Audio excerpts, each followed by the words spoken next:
Look at this hole, folks. Can you believe this? I can't believe it. Poor plum tree, and it's still alive. Yes, us. I'm out in the orchard, unshaven, and full of beautiful fruit in my hands. Now, I came in the other day and I harvested 4 varieties.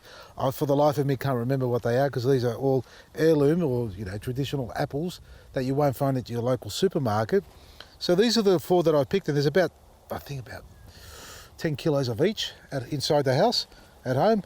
But then I came out here and had a look at this. Look at this poor plum tree. Literally, the rabbits are coming in and try to burrow underneath it. Thankfully, it hasn't fallen over, but I'm going to have to try and stabilise that, backfill it. But we're talking pruning again. I showed you how to prune the Asian pear the other day, and I thought to come out here and have a look at the orchard, and all the trees are doing mighty fine. We lost a couple from the bad weather, and I can't control that. That's really something that, it's up to nature, and if the tree is able to tolerate the bad weather conditions. But over here, we've still got some more apples to pick, and along the journey, well, this is a pear tree. I only got the one. Look at that. Little, beautiful little pear. I was going to say little princess. But this one here now has to be cut right down. So this is a little segment for those who've got young trees and you want to train them properly. You need to bring these trees right down. Now, pear trees, and you'll see other ones along there, they've got this upright growth habit and they need to be controlled. Otherwise, they won't grow out properly. And in some instances, you may need to weigh the branch down by putting a wire on it and training it down like this so that can actually open up the vase. So while I'm here, I'm going to quickly smash out pruning this tree here for you folks. Normally on the young tree, you wouldn't go too hard on them because you want that growth in springtime. You want that reactive growth. So by pruning in winter, it will react. So by springtime, it'll put a lot more growth on than fruit. That's what I've done in the past, and that's what we've got here. That's why we've only got one fruit. Some trees are done better than others. So in this case here, 2 things: bring it down to manageable height. So it's not too tall at the moment, and that's still too high for me. Because it's a young tree, I'm going to bring it down a lot lower, but we're also going to remove all the inside growth. We don't want anything growing inside. So that's what we start with first. Clean out the inner parts, open up the vase, what we need to do.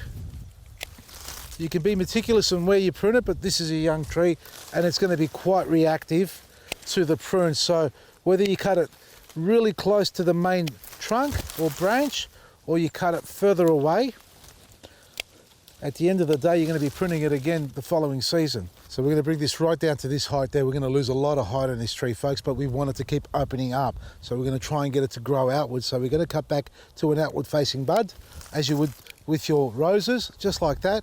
We'll work around the whole tree and just do that, and then we'll go back and thin it out if we need to. See all these wispy branches? We're just going to cut them down to a couple of buds. Just cut them really short like that. You can go 2 or 3 buds. I'm sure there's some sort of rule and regulation on how close you should cut to make it right. For me, that's about right there. So we're not all experts, and I don't claim to be one either, folks. I just love my garden. But I do have some idea of what I'm doing. I like to think I do.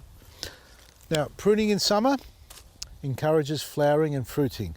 Pruning in winter encourages growth. So we're going to go for some fruit this coming springtime, and that's what we're going to do with this tree here. Bring it right down. I'm actually bringing it. Now, we spoke about knee, waist, chest, shoulders, or whatever. It's all the different heights. Problem is, I'm sort of all upper body, so everything's sort of compressed in one area. Isn't that right? Yeah, thanks mate. I'm not going to get the best prune effect here at the moment. I could just go around and cut the tops off to one height, but I'm actually going one step further and thinning it out a little bit as well, because we've just got way too many branches and we don't need them all to grow. It's still pretty messy looking, folks. All I've done is brought it right down. Now, I can't get in here and pick which are going to be the better branches to keep. I've taken a lot of those wispy ones back down to a couple of buds, and I'm going to hope they actually become fruit bearers. And the way we do that, and it's a good mate of mine, Craig, and you should follow him as well if you don't already, that's Craig Castry. He talks about an undercut. See how I've just done a cut there above the bud there? That's not an undercut.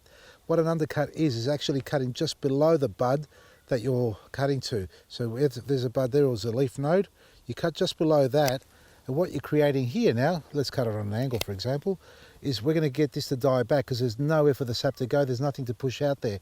It'll actually push back into here, and by causing this to die back, it tricks the tree into thinking that this branch is dying, and then forces this to become a fruit-bearing bud rather than just growing into a branch again. So you go around and you pick your strong branches or the ones that you want to start fruiting and you don't want them to grow anymore, and you do undercuts. Don't have to do it now because we've got plenty of time in winter to go back and clean it up properly once all the leaves fall off. So we'll pick some of those wispy branches inside, do an undercut, get it to die back, and then it'll produce fruit. That's the theory.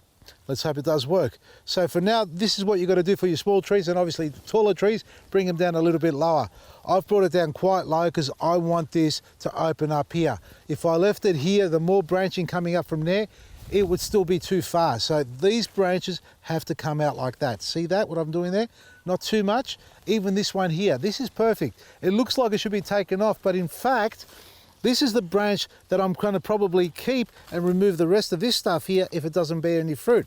And then work on the other branch down here that's down nice and low. Get this to grow out even further. So I want a small tree in height, that is. Not a tall tree and narrow, nice and wide. I've spaced them out 3 meters, 3 and a bit meters apart. And I've got 6 meters between the aisles, so the pathways here. So they can grow out, you know, 1.5, 2 meters on either side radius. That's a good 4 meter tree, maybe a bit longer this way than that way because of the other trees. And that's what we do. One down, 199 to go, folks. Let's go and check out some apples. I can't remember what these are. I've got them listed down on a spreadsheet. Half twist, not ready. Half twist, oh yeah, I just pulled that one off. Okay, these aren't quite ready. I pulled that one off a bit too hard. But look at it. Pretty clean.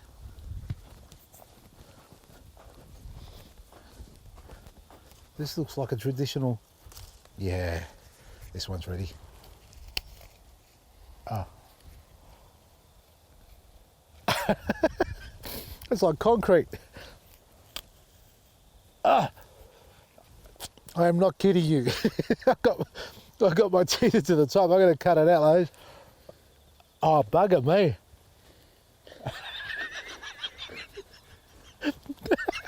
Have you ever had an apple that you can't chew into? Seriously, look at that. I've just punched a couple of tooth marks into there. Mate, that is sweet.